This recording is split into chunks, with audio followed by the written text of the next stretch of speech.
तो आपके half yearly के एग्जाम्स आने वाले हैं, इसलिए हम रिवीजन स्टार्ट कर रहे हैं आपका एट ग्रेड का। तो आज हम सीखेंगे रेखाओं के प्रकार से शुरू करते हैं। रेखाओं के प्रकार देखते हैं कौन कौन से, प्रतिच्छेदी, समांतर और लंबवत रेखाएं। तो सबसे पहले देखते हैं प्रतिच्छेदी रेखा। तो सभी को पता होगा रेखा किसे कहते हैं बच्चों। रेखा क्या होता है, कोई भी सीधी लाइन जो अनंत तक जाए। ये यहाँ पे खत्म नहीं हो रही है, इसे हम एरो से दिखाते हैं, ये अनंत तक चलती चली जाएगी, ये आपकी क्या कहलाती है, रेखा। दोनों तरफ ये अनंत तक आगे बढ़ा सकते हैं, ये आपकी रेखा है। तो जब दो रेखाएं एक दूसरे को किसी बिंदु पर काटें, एक दूसरे को किसी बिंदु पर काटें, तो ये आपकी रेखाएं क्या कहलाती हैं, प्रतिच्छेदी रेखाएं कहलाती हैं, इंटरसेक्टिंग लाइंस, है ना।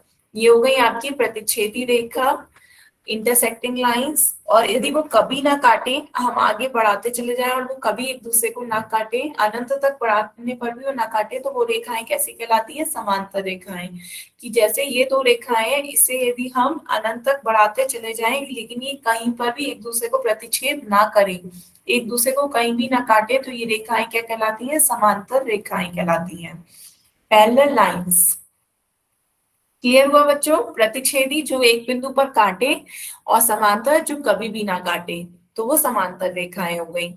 ठीक है, तो समांतर रेखाओं को हम कैसे प्रदर्शित करते हैं, या तो उसे एक एरो से या दो एरो से दिखाते हैं। इसका मतलब हुआ ये समांतर है, ये एक दूसरे को कभी भी प्रतिच्छेद नहीं करेंगी। बेटा आवाज नहीं आ रही है आपको, तो एक बार जल्दी से लेफ्ट करके दोबारा रिज्वाइन कर ले। नेटवर्क का इशू हो सकता है कि आवाज नहीं आ रही हो। ठीक है, बाकी बच्चों को आवाज आ रही है ना।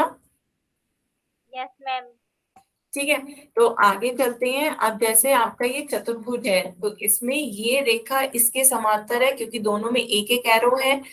ये रेखा भी दो एरो है, यहाँ भी दो एरो है, तो ये रेखा इसके समांतर होगी। तो समांतर वाले चिन्ह हम कैसे दिखाते हैं, सीधी रेखाओं से खींच कर दिखाते हैं।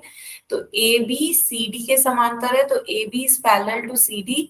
और ए सी बी डी के समांतर है, तो ए सी, दो लाइनें बीच में सीधी खींची, इसका मतलब है कि ये दोनों रेखाएं आपस में कैसी है, समांतर है, पैरेलल है, ये एक दूसरे को कभी भी प्रतिच्छेद नहीं करेंगी।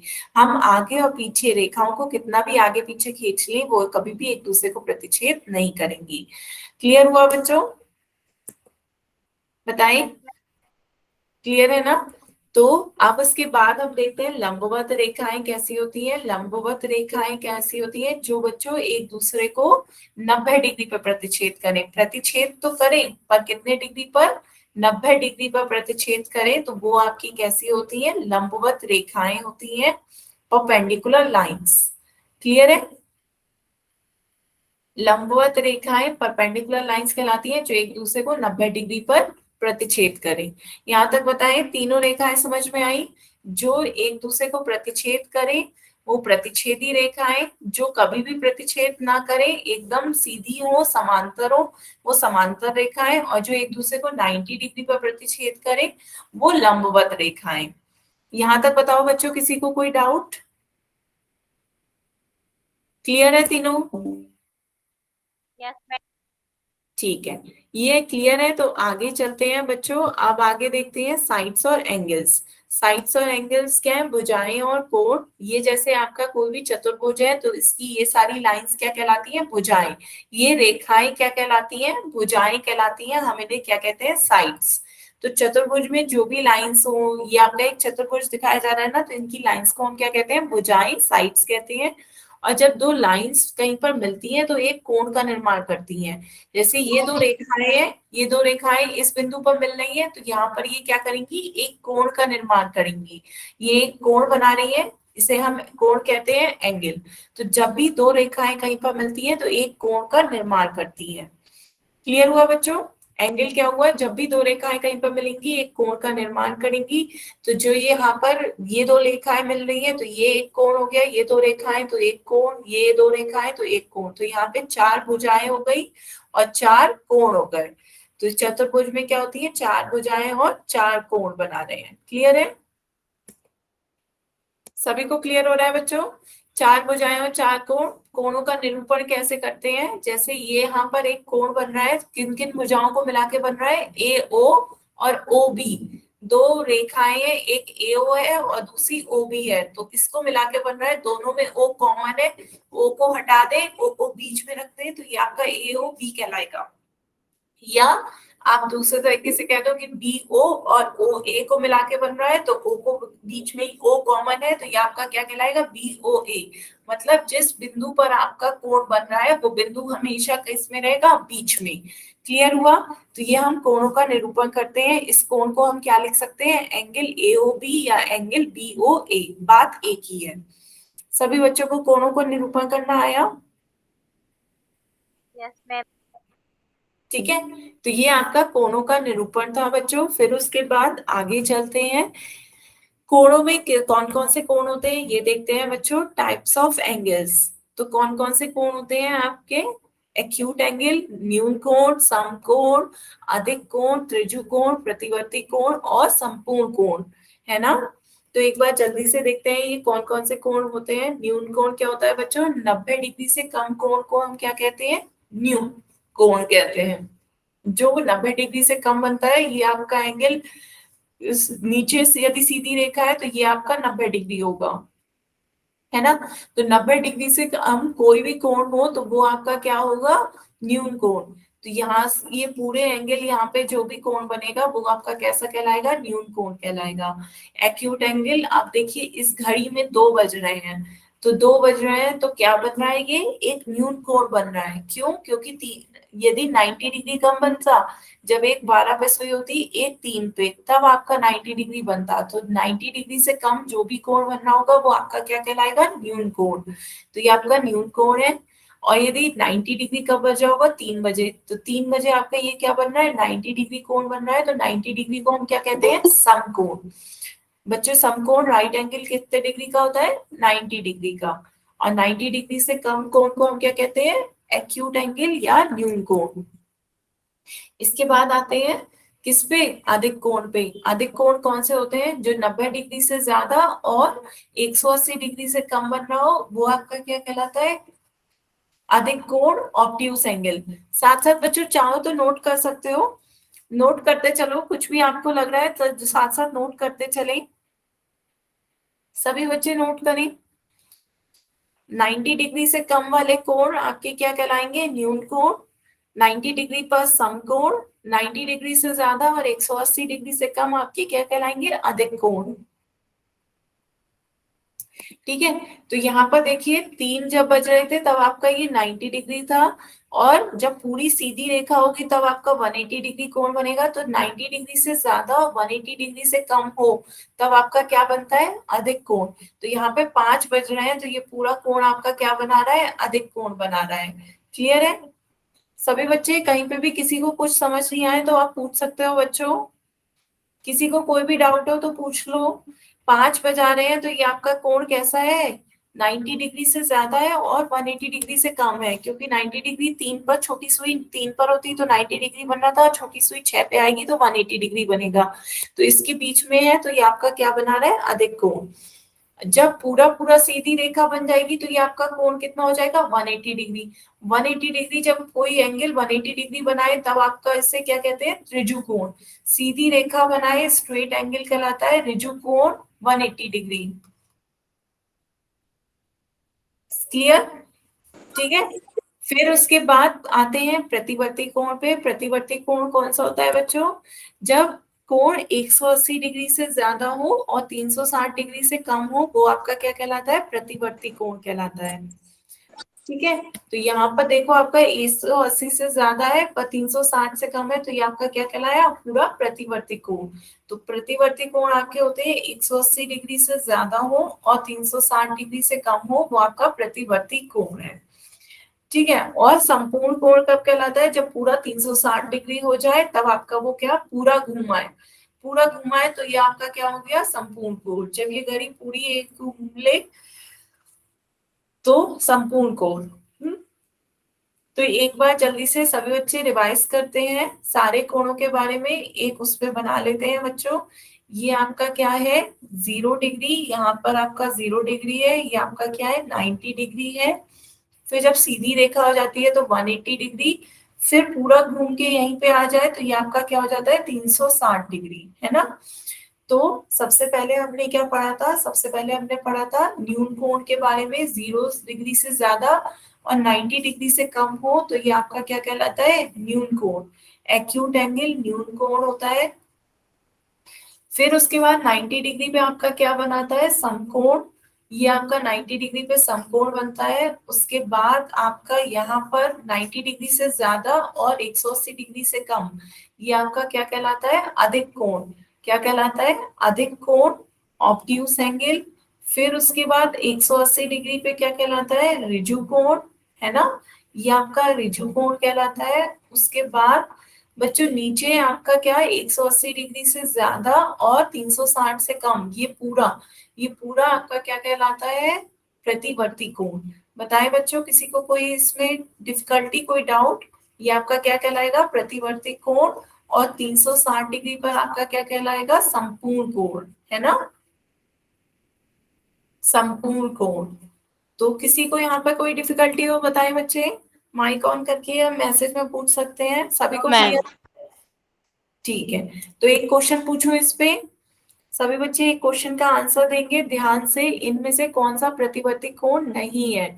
आपको बताना है इनमें से कौन सा प्रतिवर्ती कोण नहीं है। ध्यान से बच्चों ऑप्शन चेक करें, तब तक सोचें, फिर उसके बाद इसका आंसर मैं पोल ऑन कर रही हूँ, फिर पोल में आंसर दीजिएगा। निम्न में से कौन सा प्रतिवर्ती कोण नहीं है, नहीं है आपको वो बताना है।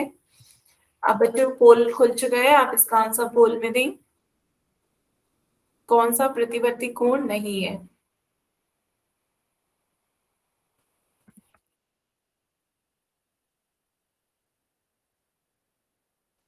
नहीं है, आपको नहीं जो है उसका आंसर वो देना है पोल में।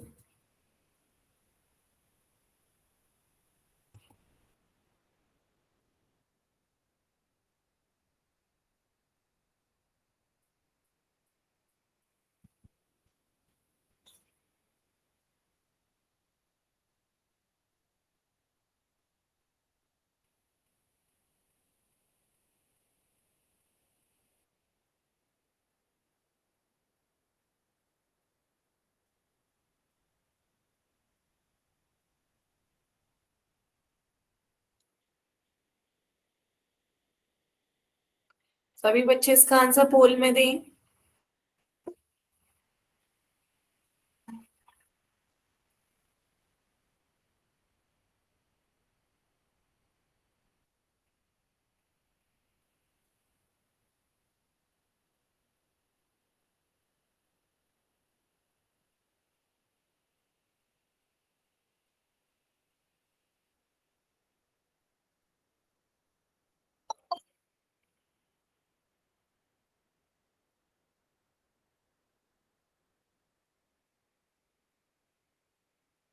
हो गया ma'am.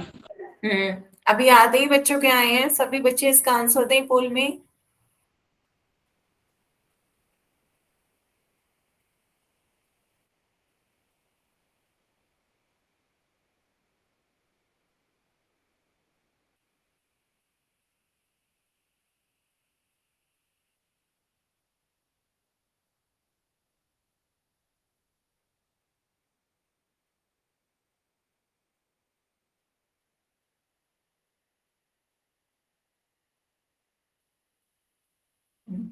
Last 10 second.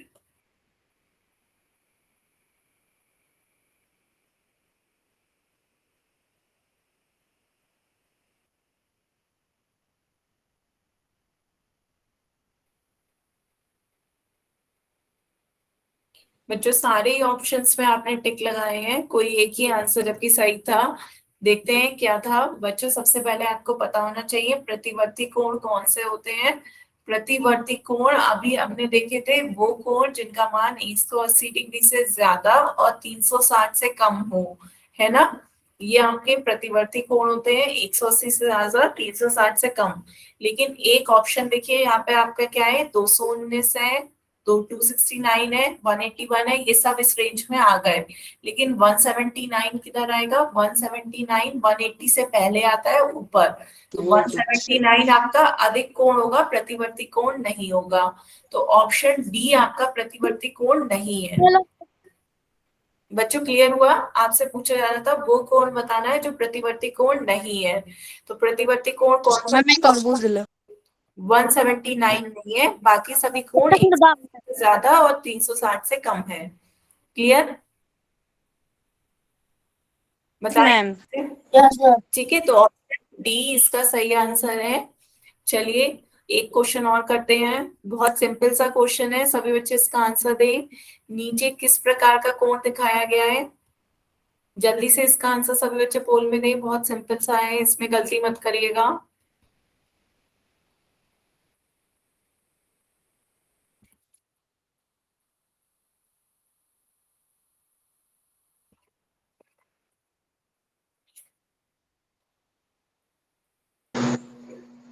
Madam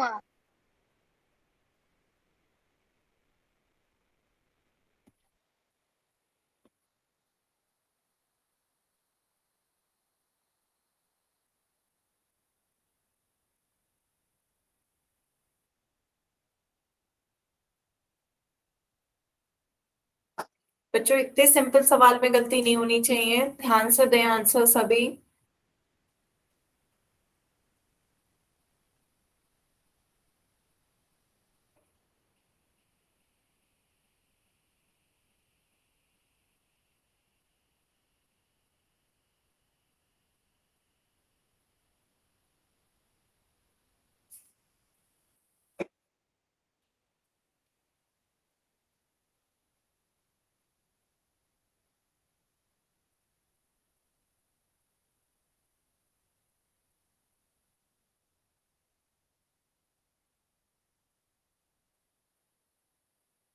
last 10 second.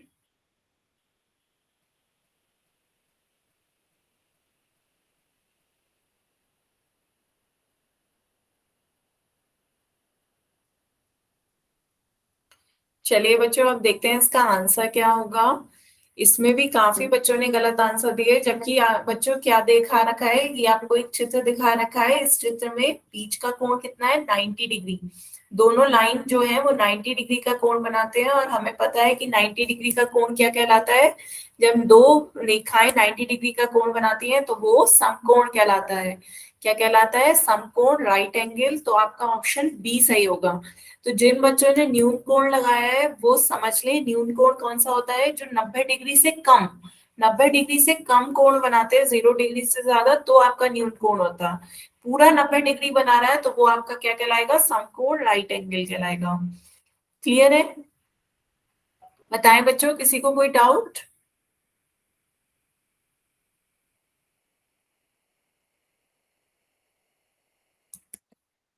हम्म।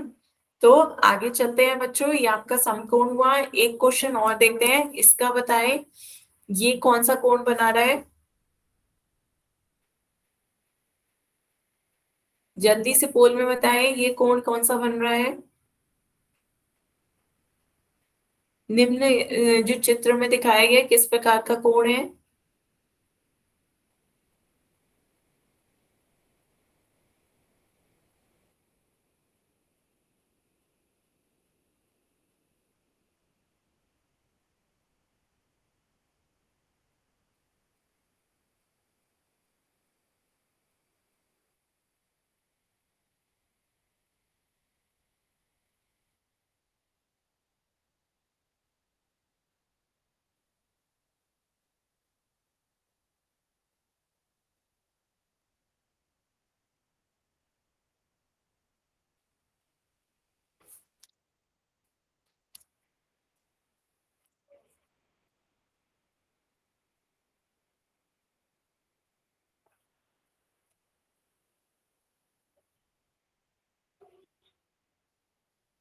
Last 10 second.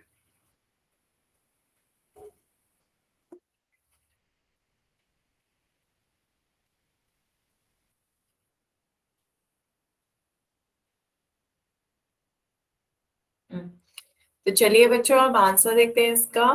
मोस्टली सभी बच्चों ने सही आंसर दिया है, लेकिन तब भी एक आध बच्चों ने गलत आंसर दिया है, वो ध्यान से देखें। आपका ये कोण क्या बना रहा है बच्चों? न्यून कोण बना रहा है। कैसे? इधर देखते हैं, ये आपका नीचे वाली एक सीधी रेखा है। हम्म और ये ऊपर यदि सीधी रेखा होती तो 90 डिग्री होता, पर ये आपका यहाँ तक ही कोण बन रहा है, तो ये आपका कोण 90 डिग्री से कम होगा, क्योंकि ये पूरा 90 डिग्री होता, तो ये 90 डिग्री से कम है। जब भी कोण आपका 90 डिग्री से कम बनता है तो वो आपका क्या कहलाता है? न्यून कोण कहलाता है। तो ये आपका न्यून कोण है। ठीक है, ऑप्शन ए इसका सही आंसर है। सभी बच्चों को समझ में आया? 90 डिग्री से कम कोण क्या कहलाते हैं? न्यून कोण कहलाते हैं। ठीक है, जिया करू बुझ लो। क्या बच्चे? 1 क्वेश्चन आस्क। अच्छा, ठीक है, तो ये क्लियर हुआ। तो यदि आपसे कोई पूछे, चले आप वैसे ही पूछ लेती हूँ, तो यदि कोई, ये बताओ बच्चों, ऑप्शन में बताओ कौन सा कोण है, मैसेज में ही बताएं कौन सा कोण है। ये कोण क्या कहलाएगा? सभी बच्चे मैसेज में बताएंगे।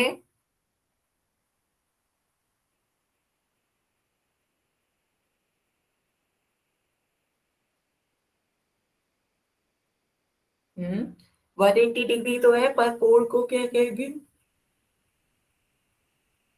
कोण को क्या कहेंगे? कोण को क्या कहेंगे वो बताएं। 180 डिग्री है, सीधी रेखा 180 डिग्री का कोण बना रही है, लेकिन इस कोण को क्या कहेंगे?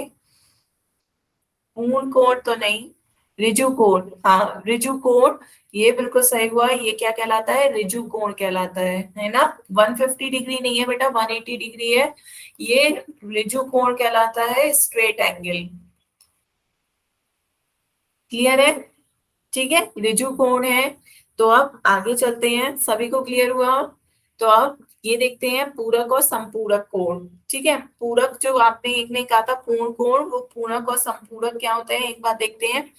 तो जब दो कोणों का योग 90 डिग्री हो, तब हम उसे क्या कहते हैं? पूर्ण पूरक कोण कहलाते हैं। कि वो एक, दोनों कोण क्या है? दोनों कोण ए और बी है, उन दोनों कोणों का योग यदि 90 डिग्री आ रहा है तो वो पूरक कोण है। दोनों कोण युग्म में होंगे।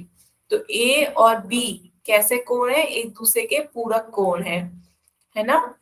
तो कोई भी कोण हो सकते हैं, उनका कोण यदि 90 डिग्री बैठ रहा है तो वो आपके पूरक कोण हुए। जैसे 27 को 63 से जोड़ेंगे तो कितना आ जाएगा? 27 प्लस 63 कितना? 90। तो ये आपके कैसे कोण हो गए? पूरक कोण हो गए। क्लियर? बताएं बच्चों। Yes. हम्म तो ये पूरक कोण हो गए। जब दो कोणों का योग 180 डिग्री आए तब वो क्या कहलाते हैं? संपूरक कोण कहलाते हैं। जब दो कोणों का योग 180 डिग्री आए तो वो संपूरक कोण होते हैं। ये भी आपके हमेशा कैसे होंगे? युग्म में होंगे। तो यहाँ पर देखो 60 और 120 का जोड़ कर रहे हैं तो कितना आ रहा है? 180 आ रहा है। तो ये आपके कैसे कोण हो गए? संपूरक कोण हो गए, है ना। क्लियर है? पूरक और संपूरक समझ में आया बच्चों? Yes ma'am. हम्म ठीक है, तो पूरक और संपूरक था। इसके बाद बच्चों आगे चलते हैं। आज एक और टॉपिक पढ़ते हैं, क्वाड्रिलेटरल का, चतुर्भुज। तो सभी बच्चे अपनी कॉपी में हेडिंग डालें, चतुर्भुज क्वाड्रिलेटरल।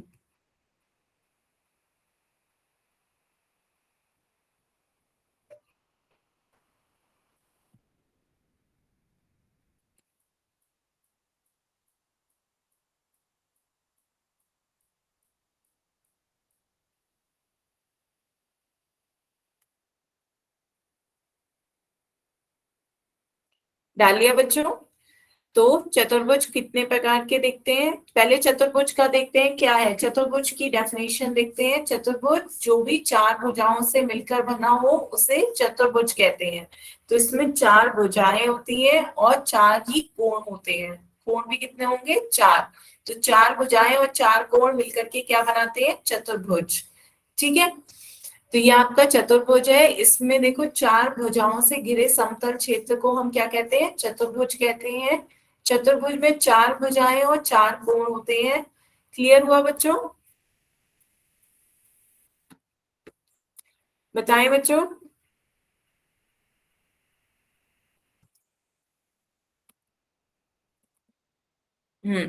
तो ये आपका चतुर्भुज है, इसमें चार भुजाओं से घिरा समतल क्षेत्र क्या कहलाता है? चतुर्भुज। इसमें चार भुजाएं और चार कोण है, तो चारों कोणों का योग क्या होगा? 360 डिग्री के बराबर। चारों कोणों का योग 360 डिग्री होगा। बच्चों ये नहीं कि चारों कोण 90-90 डिग्री के हो, ऐसा जरूरी नहीं है, लेकिन चारों कोणों का योगफल 360 डिग्री होगा, ये हमेशा पक्का है। क्लियर? तो आप देखते हैं कौन कौन से चतुर्भुज है आपके कोर्स में। आपके 6 तरह के चतुर्भुज हैं: वर्ग, आयत, समचतुर्भुज, समांतर चतुर्भुज, समलंब चतुर्भुज और पतंगाकार चतुर्भुज। ठीक है, तो आज हम 6 तरीके के देखेंगे कि 6 तरीके के चतुर्भुज कैसे होते हैं। तो जल्दी से अपनी कॉपी पे नोट करें, 6 प्रकार के चतुर्भुज को अपनी कॉपी में सभी बच्चे नोट करें।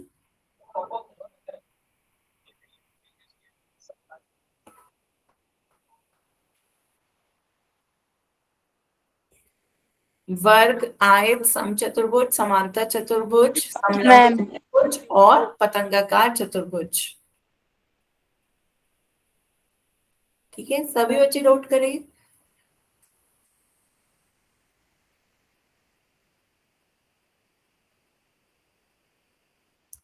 तो शुरू करते हैं। ये आपका इसके डायग्राम है। वर्ग, आयत, वर्ग इस तरीके का दिखता है, आयत ये है, ये समचतुर्भुज, ये समलंब चतुर्भुज, ये समांतर चतुर्भुज और एक पतंगाकार में क्या होता है? पतंग की तरह आपकी आकृति दिखती है। ऊपर के छोटे होंगे, नीचे के बड़े, तो ये आपकी पतंगाकार आकृति जो क्या होगी? पतंगाकार चतुर्भुज कहलाएगा। ठीक है, तो एक एक करके आप सभी के डायग्राम बनाना चाहें तो आगे एक एक करके भी दिखाया जाएगा, तब बना लीजिएगा। अभी बस ऐसे ही समझिए। देखिए सबका एक बार साथ में ही अंतर देख सकते हैं। वर्ग में चारों भुजाएं बराबर होती हैं, चारों भुजाएं बराबर होती हैं। आयत में चारों भुजाएं बराबर नहीं होती, आमने सामने की भुजाएं बराबर होती हैं। ये इसके बराबर होगा, ये इसके बराबर होगी। यहाँ पर समचतुर्भुज में ये भुजाएं आमने सामने की क्या होती है? समांतर होती हैं, समांतर और बराबर होती हैं। और ये एक दूसरे के जो विकर्ण हैं, विकर्ण एक दूसरे को 90 डिग्री पर काटते हैं। विकर्ण एक दूसरे को समद्विभाजित भी करेंगे और 90 डिग्री पर एक दूसरे को काटते हैं। ये समलंब चतुर्भुज है बच्चों। समलंब चतुर्भुज में क्या होता है? एक आपकी समांतर भुजाओं का युग्म होता है, ये दोनों समांतर है, ये वाली असमांतर है। बाकी दोनों भुजाएं कैसी होंगी? असमांतर। ये समांतर है, ये एक दूसरे को कभी प्रतिच्छेद नहीं करेंगी। बाकी दो जो होंगी वो आपकी ये असमांतर भुजाएं हैं, ये एक दूसरे को कहीं ना कहीं पे प्रतिच्छेद कर देंगी आगे बढ़ाने पर। ठीक है, ये आपका समांतर चतुर्भुज है। समांतर चतुर्भुज में भी सेम ही होता है, पैरेललोग्राम। यहाँ पर ये आपकी समांतर भुजाएं हैं और ये भी एक दूसरे के समांतर हैं। एक तीर और दो तीर से मैंने आपको बताया था समांतर भुजाओं को दिखाते हैं। यहाँ पर विकर्ण भी एक दूसरे को क्या करते हैं? समद्विभाजित करते हैं। ये बराबर होगा इसके, ऐसे ये इसके बराबर होगा। तो डेफिनेशन के साथ बच्चों एक एक पढ़ते हैं। पहला हेडिंग डालते हैं सभी बच्चे, वर्ग। सभी बच्चे पहला हेडिंग वर्ग डालें, उसके सभी अपनी कॉपी में लिखते रहे कि सभी के क्या क्या वो होते हैं। आपके पॉइंट्स बना दिए हैं ताकि आपको आसानी से होगा याद। तो पहला पॉइंट लिखिए वर्ग का। वर्ग है आपका, वर्ग क्या कह रहा है? कि इसकी चारों भुजाएं बराबर होती हैं। चारों भुजाएं बराबर होंगी तो यदि कोई एक भुजा का मान a है तो सभी भुजा का मान क्या होगा? a। तो इस वर्ग की चारों भुजाएं बराबर होती हैं। फिर वर्ग के सभी कोण बराबर होते हैं। वर्ग के सभी कोण 90 डिग्री के बराबर होते हैं। ठीक है, वर्ग के सभी कोण आपके बराबर होते हैं, ये 90 डिग्री बना रहे होते हैं। क्लियर हुआ बच्चों? तो पहले दो पॉइंट समझ में आए, वर्ग की चारों भुजाएं बराबर हो गई, चारों कोण बराबर हो गए। ठीक है, फिर वर्ग के विकर्ण बराबर होते हैं। आगे चलते हैं, वर्ग के जो विकर्ण है वो भी क्या होते हैं? बराबर होते हैं। तो ये आपका विकर्ण है, ये भी आपका विकर्ण है, ये एक दूसरे के क्या होंगे? बराबर होंगे। मतलब आपका AC BD के बराबर होगा। विकर्ण बराबर होंगे तो इसका मतलब है AC BD के बराबर होगा। ये इसके विकर्ण है, AC BD के बराबर है, और वर्ग के विकर्ण एक दूसरे को क्या करते हैं, समद्विभाजित करते हैं, एक दूसरे को समद्विभाजित करते हैं। मतलब ये यदि बीच के पॉइंट को आप O कह देंगे तो O की A से दूरी O की C से दूरी के बराबर होगा। इसी तरह O की B से जितनी दूरी होगी वही O की D से दूरी होगी, तो OA OC के बराबर, OB OD के बराबर। तो ये एक दूसरे को क्या कर रहे हैं, समद्विभाजित कर रहे हैं। क्लियर हुआ बच्चों, एक एक पॉइंट समझ में आया वर्ग का? बताएं, वर्ग की भुजाएं बराबर होती हैं, वर्ग के सभी कोण बराबर होते हैं, वर्ग के विकर्ण बराबर होते हैं। विकर्ण क्या होगा, AC BD के बराबर होता है, और विकर्ण एक दूसरे को क्या करते हैं, समद्विभाजित करते हैं। ठीक है, विकर्ण एक दूसरे को कैसे समद्विभाजित करते हैं ये समझ में आया ना बच्चों, कि O जो बीच वाला पॉइंट है उसकी दूरी A से जितनी होगी उतनी ही C से B से होगी, OB OD के बराबर होगा, OA OC के बराबर होगा। ठीक है, तो आगे चलते हैं, सभी ने नोट कर लिया? Yes, ma'am. ठीक है, तो अब सेकंड पॉइंट नोट करते हैं, आयत। सेकंड पॉइंट आयत लिखें और डायग्राम बनाए बच्चों।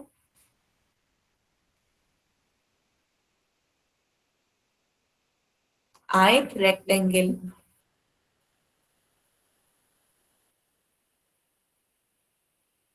तो आयत की क्या कहते हैं, आमने सामने की भुजाएं बराबर होती हैं। ये भुजा इस भुजा के बराबर होगी और ये भुजा इस भुजा के बराबर होगी। तो पहला पॉइंट कह रहा है कि आमने सामने की भुजा बराबर होती है, तो AB का मान CD के बराबर होगा और AD का मान BC के बराबर होगा। पहला पॉइंट लिखो कि आमने सामने की भुजाएं बराबर और समांतर होती हैं। समांतर का निशान आप बनाना चाहो तो एक तीर और दो तीर से जैसे बना के दिखाया था ना, वैसे ही बना लो, तो वो आपको समांतर दिख जाएगा। और अंतर भी दिख जाएगा कि एक तीर ये इसके समांतर है, यहाँ पे दो तीर लगा लो, ये इसके समांतर है। ठीक है, तो पहला पॉइंट है कि आयत की आमने सामने की भुजाएं बराबर होती हैं और समांतर होती हैं।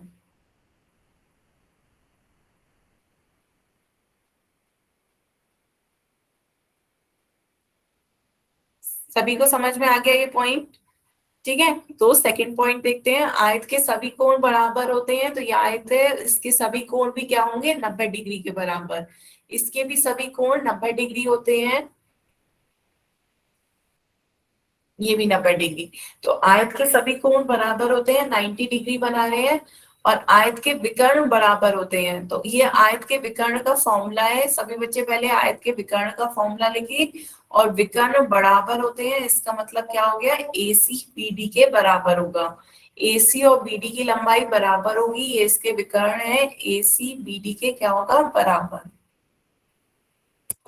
ठीक है, तो सभी को समझ में आया आयत का विकर्ण कैसे निकालते हैं, अंडर रूट में लंबाई का वर्ग प्लस चौड़ाई का वर्ग, इस तरीके से हम आयत का विकर्ण निकालते हैं।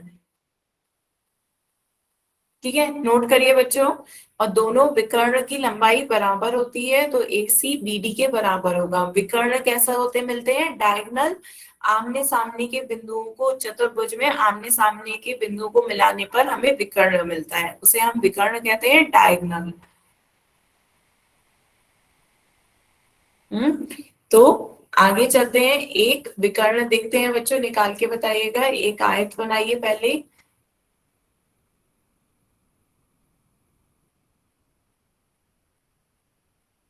ये एक आयत है, इसका विकर्ण बताना है। लंबाई मैं बता देती हूँ, इसकी 4 मान लो और इसकी 3, इसकी ये 3 है और ये 4 है, तो इसकी विकर्ण बताओ बच्चों कितना होगा, विकर्ण का मान बताएं। विकर्ण क्या होगा, आपका अभी फॉर्मूला बताया था, आयत का विकर्ण क्या होता है, लंबाई का वर्ग प्लस चौड़ाई का वर्ग।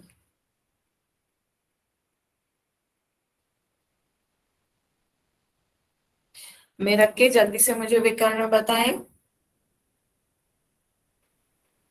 नहीं बेटा, लंबाई का वर्ग प्लस चौड़ाई का वर्ग और फिर वो वर्गमूल के अंदर है, तो ऐसे नहीं जोड़ सकते कि 3 + 4 जोड़ दिया तो 7 आ जाएगा, वो नहीं।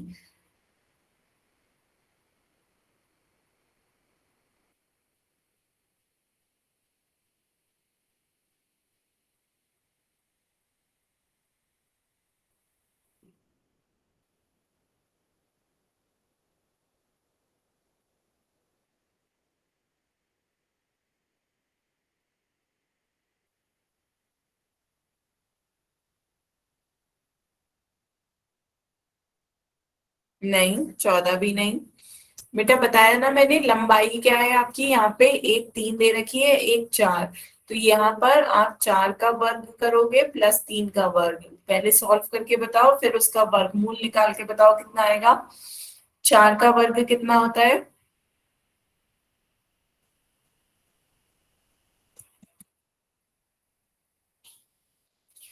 5 का स्क्वायर 25, 25 आ रहा है।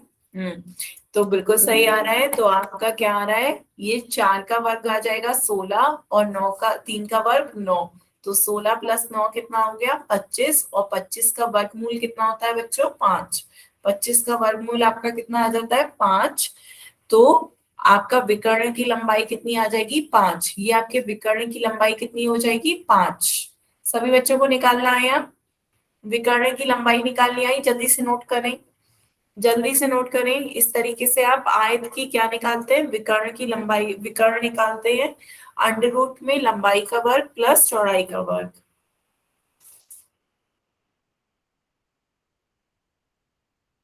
नोट किया बच्चों? नो मैम, क्या बच्चे समझ में नहीं आया?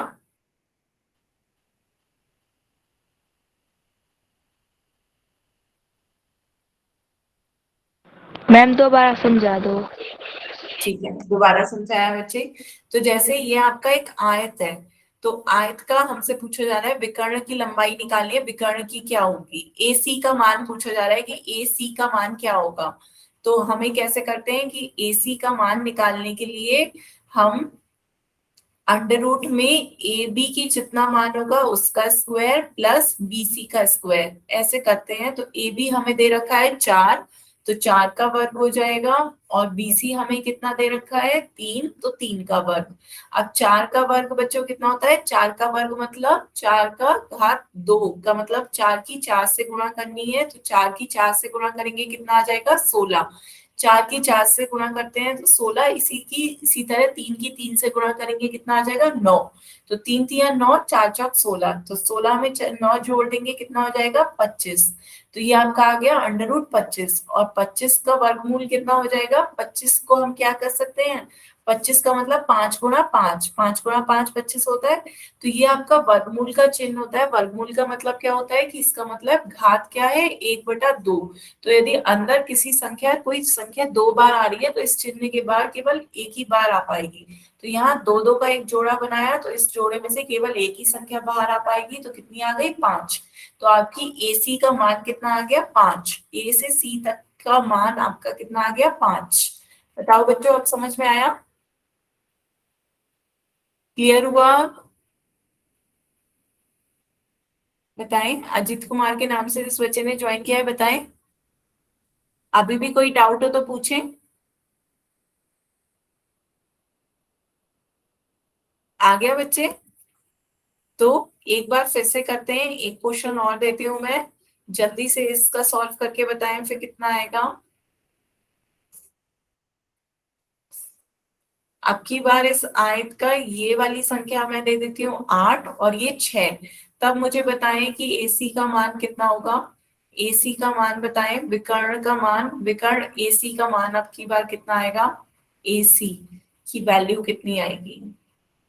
पिछले क्वेश्चन की तरह ही सॉल्व करके बताएं जल्दी से बच्चे।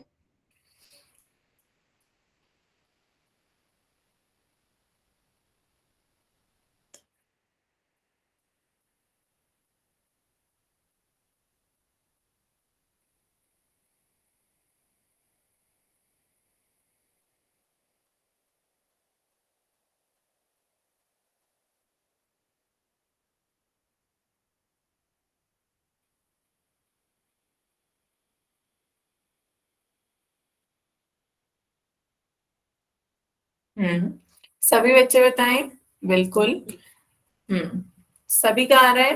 तो AC का मान कैसे निकालते हैं, AB का वर्ग प्लस BC का वर्ग, लंबाई का वर्ग प्लस चौड़ाई का वर्ग। तो ये आपका क्या है, 8 का वर्ग करना है प्लस 6 का वर्ग करना है। तो 8 गुणा 8, 8 8 64, और 6 की 6 से गुणा करेंगे, 6 6 36। तो 64 में 36 जोड़ेंगे कितना आएगा, 100। बिल्कुल सही। अब 100 का मतलब क्या है, 10 गुणा 10, तो 10 गुणा 10 में एक 10 बाहर आ पाएगा।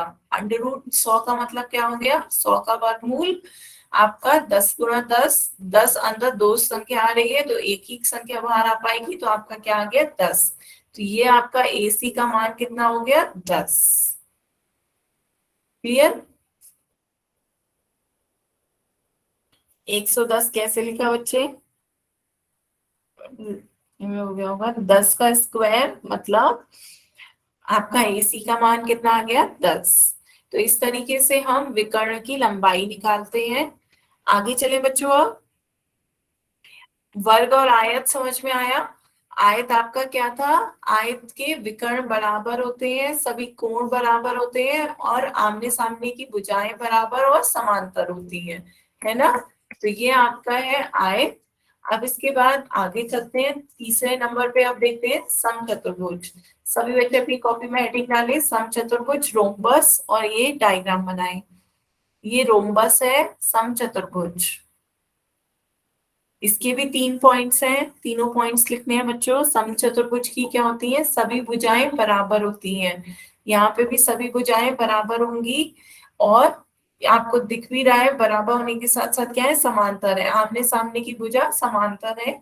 आमने सामने के कोण भी क्या होते हैं, बराबर होते हैं। आमने सामने के कोण बराबर होंगे। यहाँ आप ये नहीं कह सकते कि जैसे हमने वर्ग और आयत में सारे कोण कितने दिखाए थे, 90-90 डिग्री के बनाए थे, लेकिन यहाँ सभी कोण 90 डिग्री के नहीं होंगे। यहाँ ये वाला कोण इस कोण के बराबर होगा और ये वाला कोण इस कोण के बराबर होगा। लेकिन जो इसके विकर्ण है, विकर्ण एक दूसरे को 90 डिग्री पर समविभाजित कर रहे हैं। बात समझ में आई। खुद कोण 90 डिग्री नहीं बना रहे हैं, लेकिन जो विकर्ण है वो एक दूसरे को 90 डिग्री पर विभाजित कर रहे हैं, एक दूसरे के साथ 90 डिग्री का कोण बना रहे हैं, और आमने सामने के कोण क्या है, बराबर है समचतुर्भुज में। तो सभी बच्चे नोट करें जल्दी से, समचतुर्भुज। तो समचतुर्भुज की क्या होती है, सारी भुजाएं बराबर होती हैं, आमने सामने के कोण बराबर होते हैं, और जो विकर्ण है वो एक दूसरे को 90 डिग्री पर समद्विभाजित करते हैं, और विकर्ण कोणों को भी समद्विभाजित करते हैं। मतलब क्या हुआ कि ये जो कोण होगा आधा, ये इसके बराबर होगा, एक दूसरे को क्या कर रहे हैं, समद्विभाजित कर रहे हैं। और ये जो दूरी है ये भी क्या हो रही है, आधी आधी हो रही है। मींस बी की आई से जितनी दूरी होगी उतनी आई की डी से होगी। विकर्ण एक दूसरे को क्या कर रहे हैं, समद्विभाजित कर रहे हैं।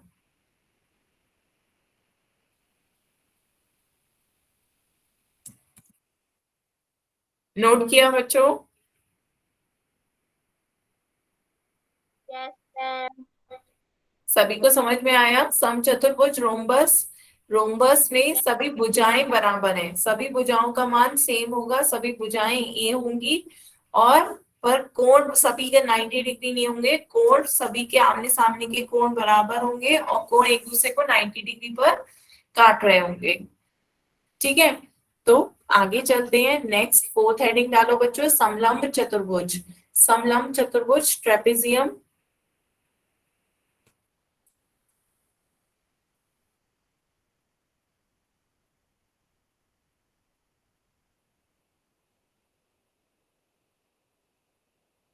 समलंब चतुर्भुज में क्या होता है बच्चों, आमने सामने की दो भुजाएं तो समांतर होंगी और दो भुजाएं असमांतर होंगी। यहाँ पर देखिए, ये भुजा और ये भुजा एक दूसरे के समांतर है। ये कैसी भुजाएं हैं, समांतर भुजाएं हैं। ये कभी एक दूसरे को नहीं काटेंगी, कितना भी आगे तक खींच ले जाओ ये एक दूसरे को कभी भी प्रतिच्छेद नहीं करेंगी। ये भुजा कैसी है, ये इसके असमांतर भुजा है। आवाज नहीं आ रही। बेटा आवाज नहीं आ रही है तो कुछ नेटवर्क का इशू हो सकता है। एक बार जल्दी से लेफ्ट करके दोबारा रिज्वाइन कर लो, ठीक है। बाकी नेट के खत्म हो गया। बेटा नेट खत्म हो गया है तो एक बार देख लो, नेट को बचा के रखना चाहिए था, आपको पता होता है आपकी क्लास है। देख लें जब तक नेट चल रहा है, नहीं तो फिर नेक्स्ट टाइम आपको कल क्लास की रिकॉर्डिंग आएगी, व्हाट्सएप ग्रुप में, तो उसमें एक बार वीडियो देख लीजिएगा यदि नेट एकदम ही खत्म हो जाए तो। ये दोनों भुजा कैसी है, असमांतर है। इन्हें जब हम आगे खींचेंगे तो ये देखिए कहीं ना कहीं आगे क्या कर देंगी, प्रतिच्छेद कर देंगी। आगे जब हम इन्हें खींचेंगे तो ये कहीं ना कहीं आपस में काट लेंगी, तो ये आपकी क्या हो जाएंगी, प्रतिच्छेदी रेखाएं या असमांतर रेखाएं। असमांतर भुजाएं, तो यहाँ पे क्या हुआ, दो भुजाएं समांतर हुई, ये भुजा इसके समांतर हो गई, और बाकी की दो भुजाएं कैसी है, असमांतर है, जो एक दूसरे को कहीं ना कहीं प्रतिच्छेद कर देंगी। और यहाँ पे विकर्ण एक दूसरे को क्या करते हैं, समद्विभाजित करते हैं। तो जब आप विकर्ण कर देंगे, सेकेंड पॉइंट, ये विकर्ण है, विकर्ण एक दूसरे को क्या कर रहे होंगे, समद्विभाजित कर रहे होंगे। क्लियर हुआ बच्चों, दोनों पॉइंट लिखें जल्दी से। समलंब चतुर्भुज, तो पहला क्या है, दो भुजाएं इसकी समांतर होंगी और दो भुजाएं असमांतर होंगी, और विकर्ण एक दूसरे को क्या कर रहे होंगे, समद्विभाजित कर रहे हैं।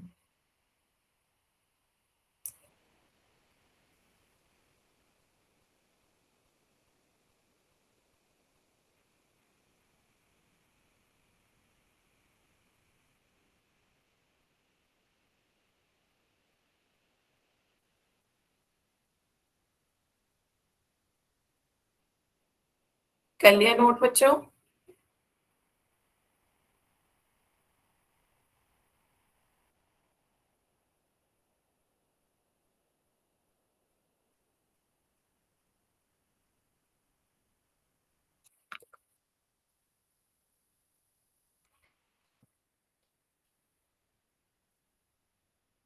साथ साथ डायग्राम भी बना लीजिएगा बच्चों।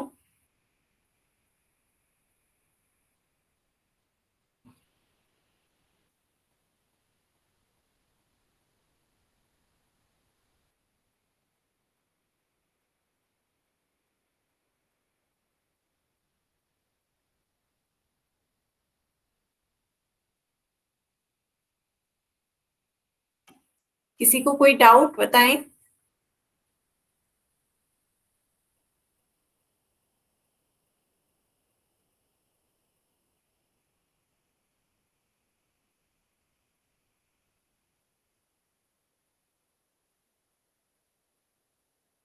आगे चलें बच्चों। चलिए आगे चलते हैं। नेक्स्ट है आपका समांतर चतुर्भुज, पैरेललोग्राम। इसे ध्यान से करिएगा, सबसे इंपॉर्टेंट होता है। समांतर चतुर्भुज पैरेललोग्राम, इसमें क्या होता है, आमने सामने की भुजाएं समांतर और बराबर होती है।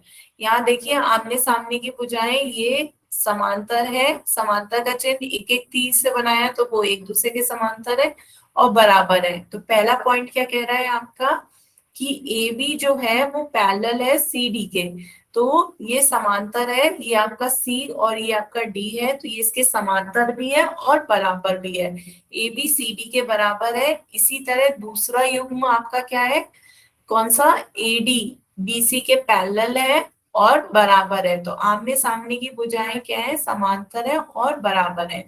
नोट करें पहला पॉइंट, ये आपका क्या कह रहा है, कि आमने सामने की भुजाएं समांतर और बराबर होती है। समांतर चतुर्भुज में आमने सामने की भुजाएं समांतर और बराबर होती हैं। तो जल्दी से नोट करिए बच्चों, पहला पॉइंट, इस चित्र को बनाएं और लिखें कि ए बी सी डी के पैरेलल है और ए डी बी सी के पैरेलल है। इन्हें हम आगे कहीं तक भी खींचेंगे, कभी एक दूसरे को प्रतिच्छेद नहीं करेंगी, ठीक है, और बराबर भी है। ए बी सी डी के बराबर है, ए डी बी सी के बराबर है।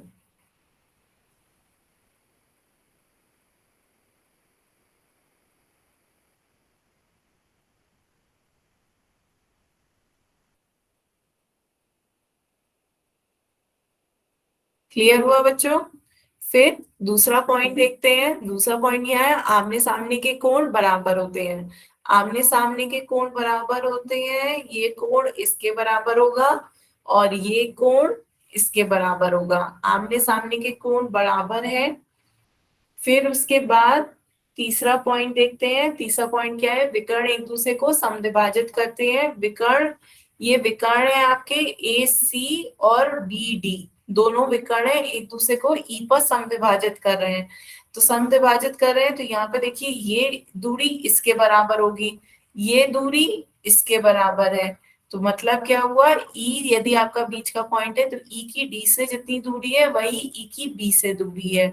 इसी तरह ए की ई से दूरी बराबर होगी ई की सी से दूरी। तो ये विकर्ण एक दूसरे को क्या कर रहे हैं, समद्विभाजित कर रहे हैं।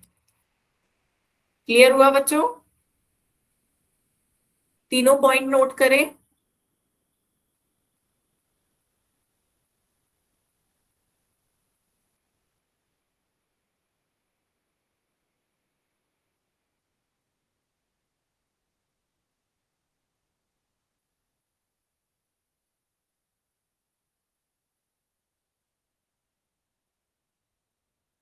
मैम दूसरा पॉइंट दोबारा से समझा। बेटे दूसरा पॉइंट कह रहे हैं कि आमने सामने के कोण बराबर होते हैं। तो आमने सामने के कोण कौन सा हुआ है, ये वाला कोण इसके बराबर होगा, एंगल बी एंगल डी के बराबर होगा। इसी तरह एंगल ए जो है वो एंगल सी के बराबर होगा। तो आमने सामने के कोण क्या हो गए, बराबर हो गए। जो कोण ए बना रहा होगा वही सी बना रहा होगा, जो कोण बी बना रहा है वही डी बना रहा होगा। और साथ साथ ये तो आपको पता ही है कि चारों कोणों का योग कितना हो जाएगा, 360 डिग्री। तो हम ये नहीं कह सकते कि ए और बी का मान क्या है, लेकिन चारों कोणों का योग 360 डिग्री होगा। ए का मान सी के बराबर होगा और बी का मान डी के बराबर होगा। क्लियर? तो आमने सामने के कोण बराबर हैं।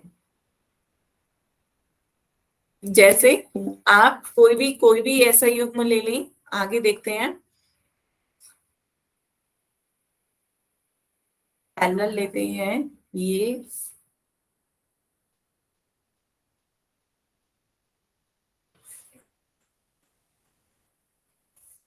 ठीक है।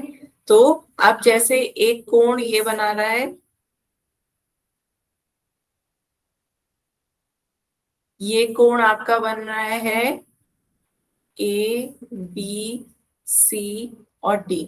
तो कितने का बना ले, एक 50 का बना लो, एक 40 का बना लो, ऐसे कर लो। ये 50 का कोण बन रहा है, ये 40 का, तो ये 50 का बन रहा है तो ये भी 50 डिग्री का बनेगा और ये 40 डिग्री का बनेगा। नहीं, ऐसे नहीं, 50-50 नहीं।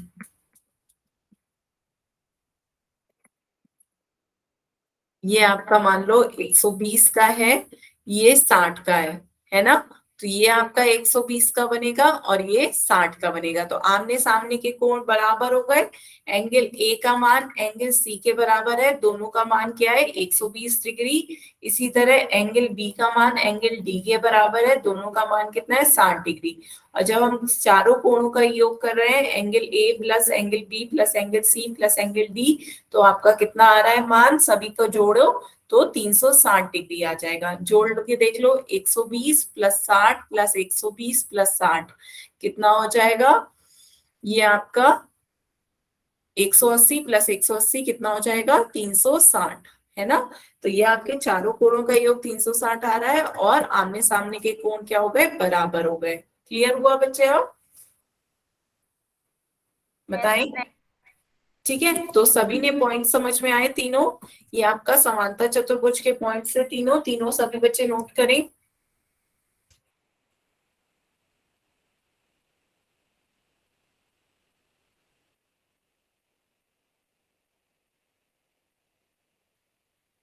ठीक है बच्चों, तो आज हमने क्या पढ़े, आज हमने चतुर्भुज देखा। सबसे पहले तो हमने लाइंस और एंगल्स देखे, प्रतिच्छेदी रेखाएं, समांतर रेखाएं और लंबवत रेखाएं। फिर हमने कोण देखे, कोण किसे कहते हैं, फिर कौन कौन से कोण देखे, न्यून कोण, समकोण, अधिक कोण, ऋजु कोण, प्रतिवर्ती कोण और संपूर्ण कोण, है ना? फिर उसके बाद हमने पूरक और संपूरक देखा, क्या होता है, जिन कोणों का योग 90 डिग्री हो वो पूरक कोण कहलाते हैं, जिन कोणों का योग 180 डिग्री हो वो संपूरक कोण कहलाते हैं। उसके बाद हमने चतुर्भुज देखे, चतुर्भुज के प्रकार देखे, वर्ग, आयत, समलंब चतुर्भुज, समांतर चतुर्भुज, है, ये सब हमने इसके प्रकार देखे। इसी तरीके से आपके पतंगाकार होता है, पतंगाकार ट्राइंगल शेप बनाता है, तो ये आपको सारे ही पता होने चाहिए। ये आपके चारों चतुर्भुज थे, सम चतुर्भुज, समांतर चतुर्भुज, समलंब चतुर्भुज। तो सभी बच्चों ने नोट करें इन पॉइंट्स को, ठीक है? तो आज की क्लास के लिए बच्चों हम यहीं तक रखेंगे। अब इसके बाद के क्लास आगे की क्लास में पढ़ेंगे। अब किसी भी बच्चे को कोई डाउट हो तो आप अपने डाउट पूछ सकते हो। बताएं बच्चों।